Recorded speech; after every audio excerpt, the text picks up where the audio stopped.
Interview ہے، وہ head lines today اخبار ٹی وی چینل کو کہ اگر بی جے پی کو اقتدار حاصل کرنا ہے تو ہندوؤں کو متحد کرو اور مسلمانوں کو شیعہ اور سنی کے نام پر بٹا دو، مسلمانوں کو دیوبندی اور بریلویوں کے نام پر بٹا دو، کاٹ دو، تب جا کر نریندر موڈی وہ گجرات کا قصائی جس کے ہاتھ جس کا وجود ہمارے خون سے رکھا ہوا ہے وہ ہندوستان کی وزارت عظمیٰ کے عہدے پر بیٹھ جائے گا۔ تو اس سیمینار کو منعقد کرنے کا مقصد بھی ہے کہ قوم اور ملت میں ایک شعور کو بیدار کیا جائے کہ بین الاقوامی سطح پر جو سازشیں رچائی جا رہی ہیں کہیں ایسا نہ ہو جائے کہ ہم اس کا شکار ہو جائیں، اپنے وطن عزیز ہم اس کا شکار نہ ہو جائیں۔ اس لیے بہت ضروری ہے کہ ہم اپنے اتحاد کو مضبوط کریں اور آخر میں ہمارے معاشرے کی برائیوں کا خاتمہ کرنا بہت ضروری ہے۔ صحیح کہا متین قادری نے کہ اگر کوئی کسی کو راستے میں جاتے جاتے اگر ایسا دیکھ لیے، اگر آپ غلطی سے گاڑی موڑتے وقت اگر آپ گاڑی موڑ لیے اور آپ کی نظر کسی پہ پڑ گئی تو وہ موصوف یہ سمجھتے کہ میرے کو گھور کے دیکھا، اور گھور کے دیکھا کیوں دیکھا تو میں جہنما میں ایک نوجوان بچہ ریوالور نکال کے، یعنی وہ ریوالور نہیں تھی بلکہ وہ پکچروں میں جو استعمال ہوتی نکال کے شوٹ کر، اگر وہ واقعی میں اس کے پاس ریوالور ہوتی تو وہ مار دیتا کسی کو۔ اگر اتنا غصہ، یہ غصہ نہیں ہے بلکہ یہ جہالت ہے، یہ غصہ نہیں ہے بلکہ دین اسلام سے دوری ہے، اور وہ لوگ جو اس طرح کے مظاہرے کر رہے ہیں وہ انسان نہیں ہے۔ آج ہم اتنے بڑے مصائب اور مشکلات کے دوروں سے گزر رہے ہیں، غریبی ہمارے صفوں میں سب سے زیادہ پریشانی ہے، نوجوان نوکری چاہتا، نوجوان روزگار کے مواقع فراہم کرو کا مطالبہ کر رہا، مگر ہم جو ہے ان ایسی چیزوں میں الجھ کے رہ جا رہے ہیں۔ اب آپ دیکھیں کہ ہم کو اپنے گھر کو بھی سدھارنا ہے، معاشرے کی برائیوں کا خاتمہ کرنا ہے، ہمارے بچیوں کا جنسی استحصال ہو رہا۔ آج اخبارات میں آیا کہ ایک بچی کو کیا نہیں معلوم، اللہ کو معلوم کہ 6 مہینے 8 مہینے تک کوئی غیر جو ہے ہماری بچی کا جنسی استحصال کیا۔ سوال یہ پیدا ہوتا ہے کہ اگر ہم اپنے بچوں کو، اپنے بچوں کو خاص طور سے، اکثر ہم کیا بولتے ہیں ہمارے بچیاں بھٹک جا رہی ہیں، میں آپ سے کہہ رہا ہوں کہ ہمارے مرد بھٹکے ہوئے ہیں، اگر ہمارے مرد صحیح ہوں گے تو بچیاں صحیح ہوں گی۔ گھر میں مردانہ جو ہے وہ بھٹکا ہوا،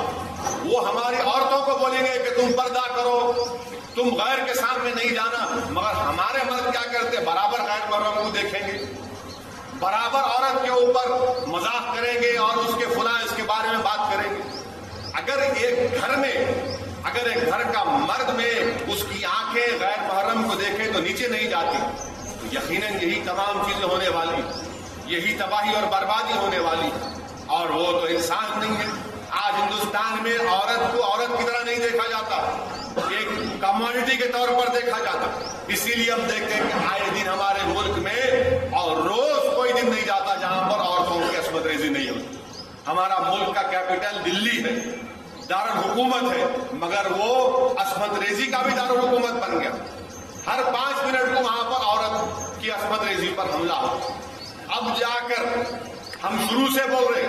1400 سال سے ہم بول رہے کہ سزا دو، سخت سزا دو، مگر حکمران کو سمجھ میں نہیں آتا۔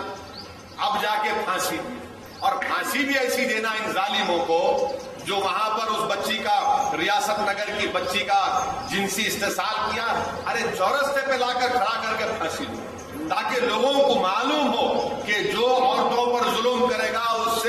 سے انصاف۔ اور پھر دوسرا لوگ بولتے نہیں، عورتیں جو ہے ننگے کپڑے پہنتے، ارے بھائی پہننے دو ان لوگوں کو، اللہ نے آپ کو کیا کہا کہ تم نظر جھکاؤ اپنی، ہمارا پردہ کیا ہے، نظر جھکانا ہے۔ اور لوگ جسٹیفائی کرتے نہیں، وہ عورتیں ننگے ہو جا رہے اس لیے، ارے بھائی عورتیں ننگا ہو کچھ ہو کیا آپ جا کے ریپ کریں گے، یہ نہیں ہو سکتا۔ ہم انسان ہیں، ہم حیوان نہیں ہیں۔ اسی لیے بہت ضروری ہے کہ ہم ان چیزوں پر غور کریں۔ مصر اور سیریا میں جو کچھ ہو رہا ہے یہ ہماری آنکھیں کھولنے کے لیے کافی ہے۔ جو برما میں ہو رہا ہے اس کے باوجود بھی اگر ہمارا مردہ ضمیر زندہ نہیں ہوگا تو پھر بتائیے ہم حشر کے میدان میں اللہ جب ہم سب کھڑے ہوں گے، کوئی بڑا چھوٹا نہیں، ہر ایک سے ذرہ برابر نیکی یا گناہ کریں گے تو اس کا صلہ ملے گا یا پھر جواب سوال کیا جائے گا۔ اس لیے بہت ضروری ہے کہ جو سیریا میں ہو رہا، جو مصر میں ہوا، اور جو برما میں ہو رہا ہے آپ اس پر غور کریے، اور ضروری ہے کہ ہم اپنے اتحاد کو مضبوط رکھیں، ہم اپنے اتحاد کو مضبوط رکھیں، ہم کو نا امید ہونے کی ضرورت نہیں ہے۔ جو مصر میں ہوا، یہ لوگ 65 سال تک خاموشی سے کام کیے اور 60 سال کام کریں، کیونکہ جو کام اللہ کے لیے کیا جاتا ہے اس کو اقتدار کی ہوس ان کو نہیں ہوتی۔